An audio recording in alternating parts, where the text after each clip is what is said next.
There is a place on our planet of such scale, it defies comprehension.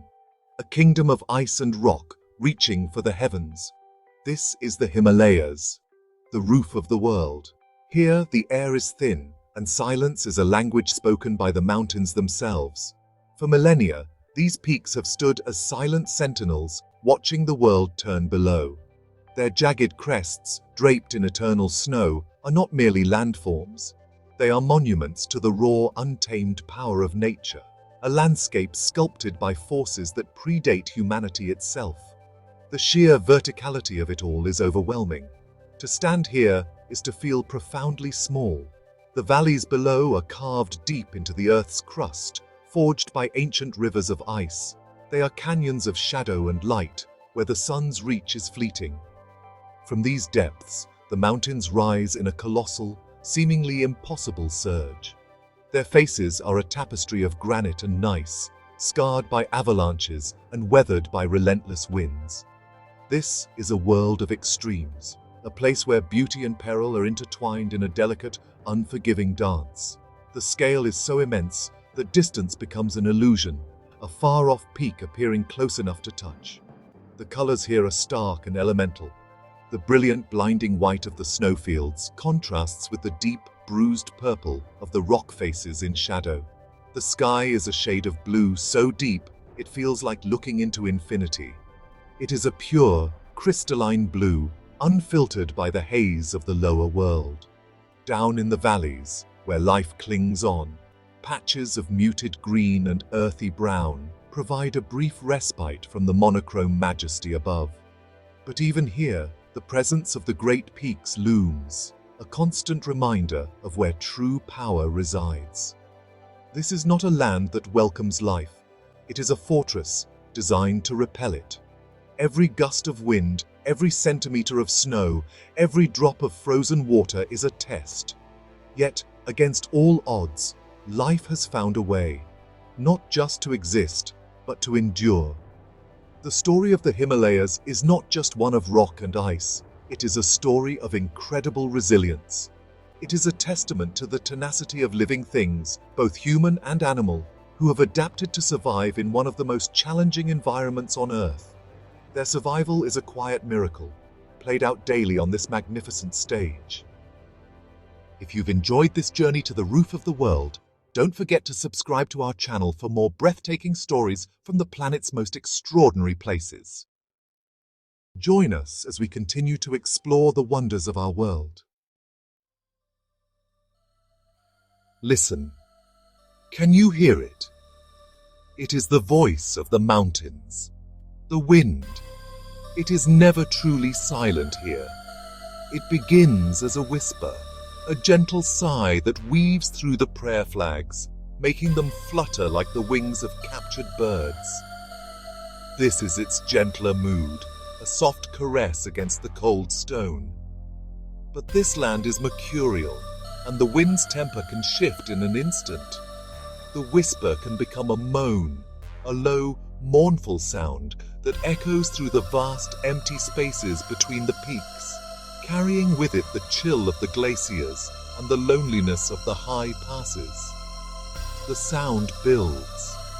The moan deepens into a howl.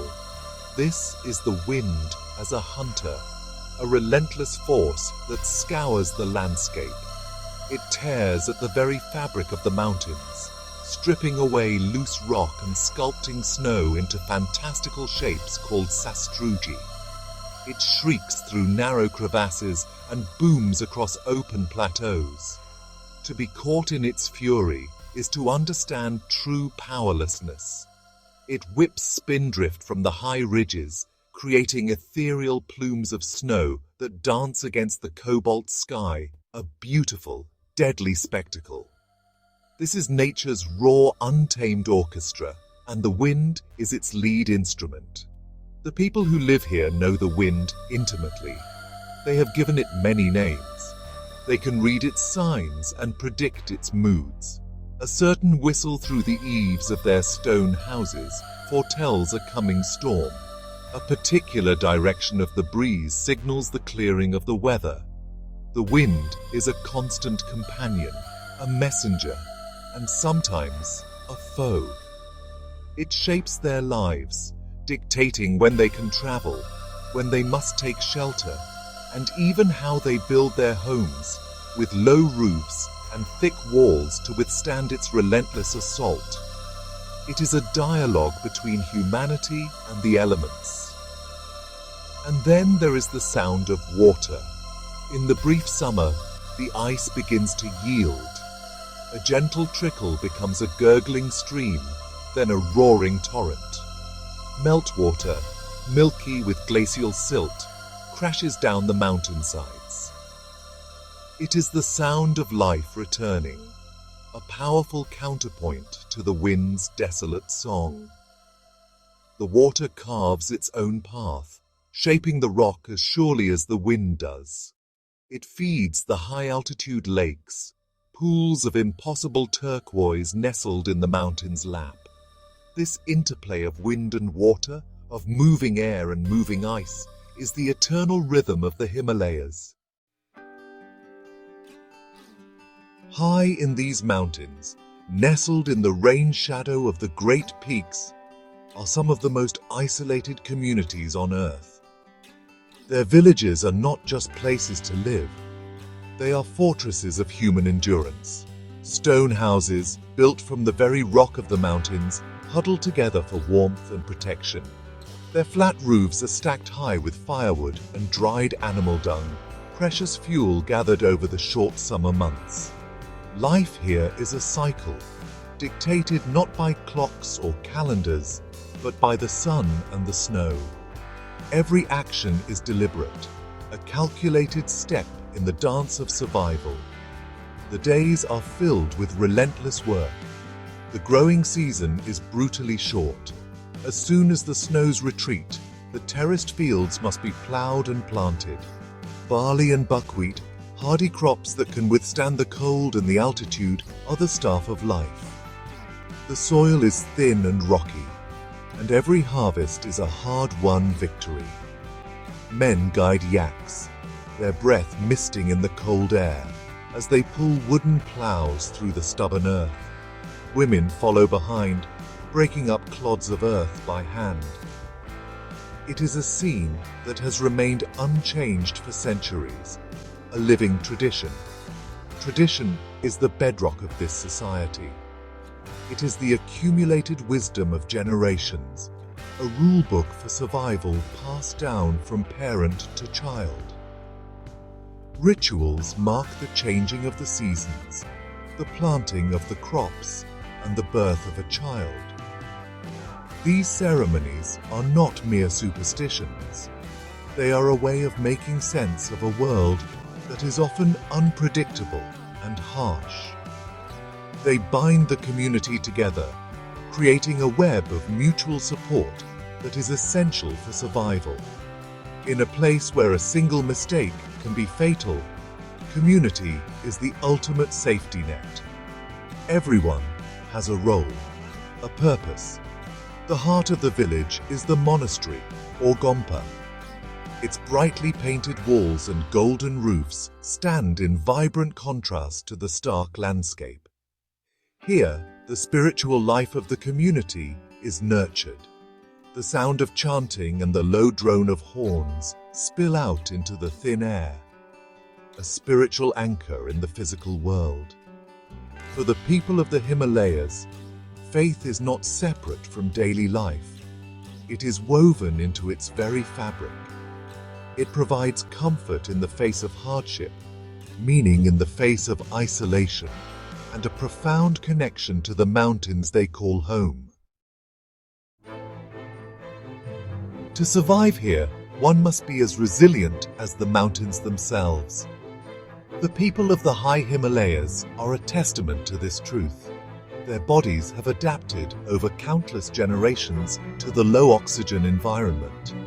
They possess a unique physiology, allowing them to thrive at altitudes that would leave others incapacitated. Their faces are weathered by the sun and the wind, their skin creased into maps of a life lived in the extreme. Their eyes, clear and steady, hold the wisdom of the peaks, They move with a slow, deliberate grace, conserving energy in the thin air. One animal is central to their existence, the yak. This is more than just a beast of burden, it is a lifeline. The yak provides transport, pulling plows and carrying heavy loads across treacherous mountain passes. Its thick, shaggy coat is woven into wool for clothing and tents, essential insulation against the biting cold. Its milk is churned into butter, a high-energy food that is a staple of the Himalayan diet, often mixed with tea. Even its dung is a precious resource, dried and used as fuel for cooking and heating, as trees are scarce at this altitude. The relationship is one of deep, mutual respect. The bond between people and their animals is profound. Herders spend months alone with their flocks of yaks or goats, guiding them to high-altitude pastures in the summer.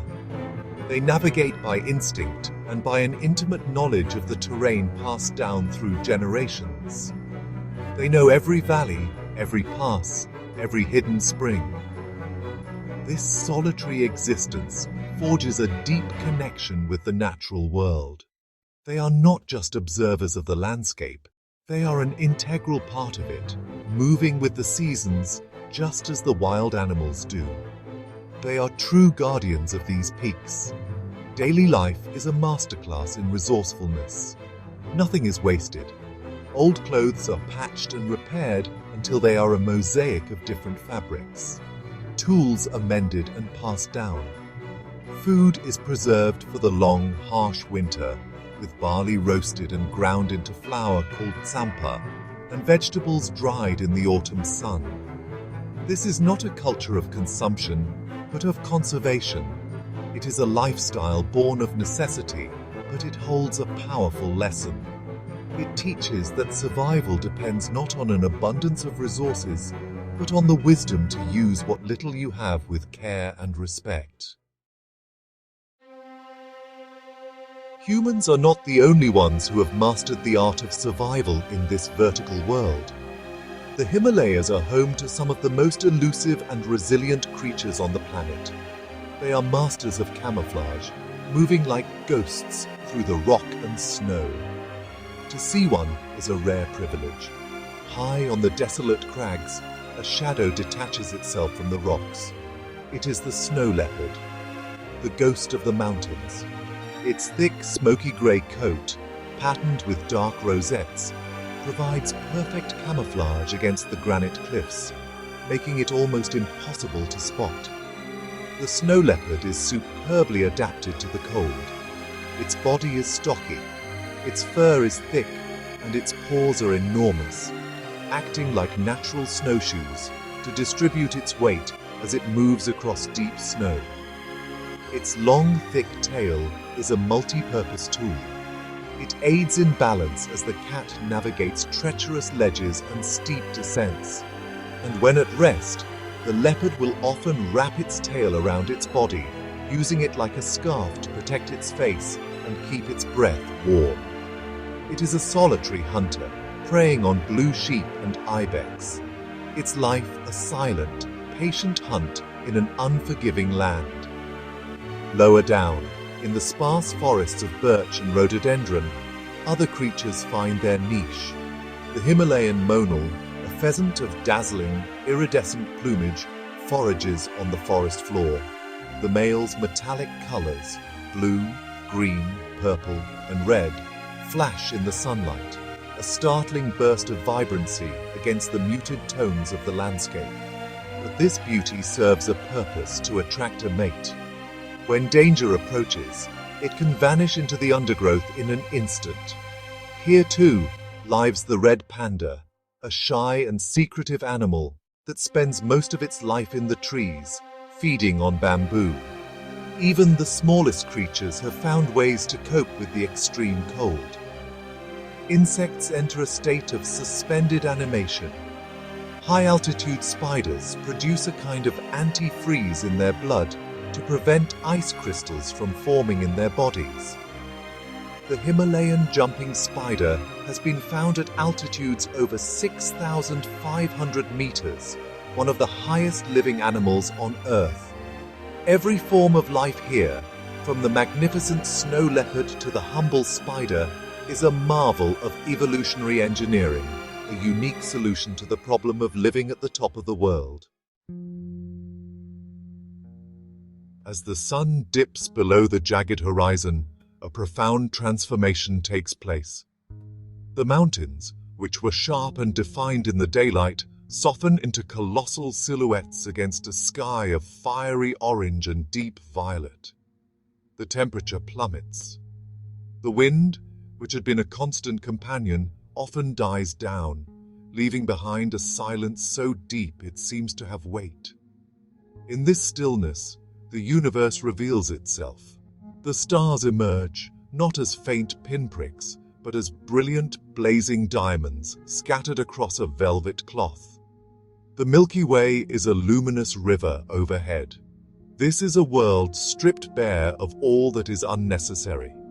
Life here is reduced to its essential elements: warmth, food, shelter, community. It is a hard life, a life of constant challenge. Yet, there is a purity to it, a clarity that is lost in the noise of the modern world. The people who call this place home do not see themselves as conquering the mountains.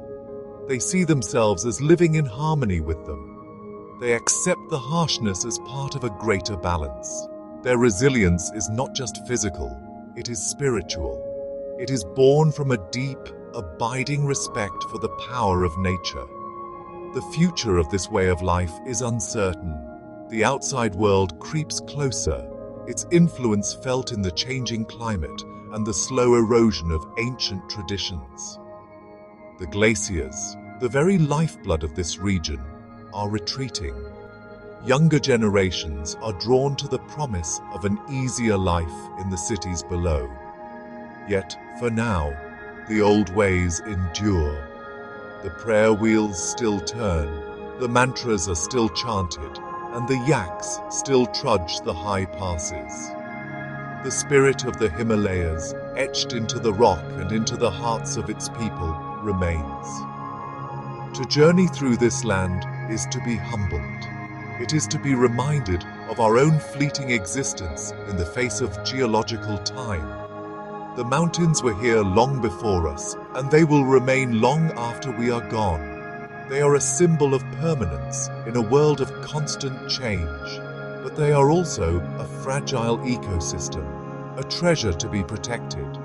The story of the Himalayas is a story of survival against all odds, a quiet, powerful echo in the immense silence of the roof of the world. It is a story that we must listen to carefully.